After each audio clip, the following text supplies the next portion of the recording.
qu'aujourd'hui, il ne faut surtout pas incriminer les agriculteurs. Je crois qu'en fait, il faut les accompagner. Cette transition agricole doit se faire, elle se fera. On est capable de donner une trajectoire sur la réduction des taux de cadmium dans les kilos de phosphate.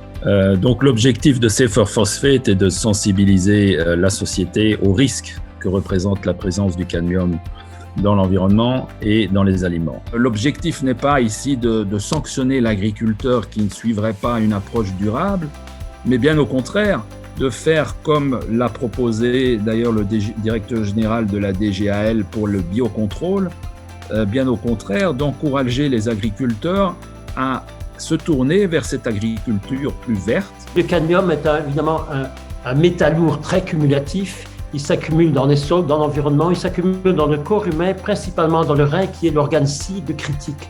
C'est vrai que le cadmium est présent dans les engrais phosphatés et quand ça provient de certaines sources, la concentration varie assez significativement dans les engrais. Les gens, les consommateurs s'intéressent à ce qui se passe dans l'exploitation. Ce qui s'y passe d'un point de vue humain, par rapport à des réussites, à des histoires familiales, mais aussi parfois des tragédies, qui s'y passent en termes de biodiversité.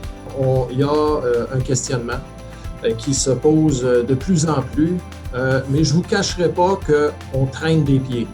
Donc, nous traînons des pieds depuis quelques années, mais je vous dirais depuis un an et demi, on regarde ce qui se passe en Europe.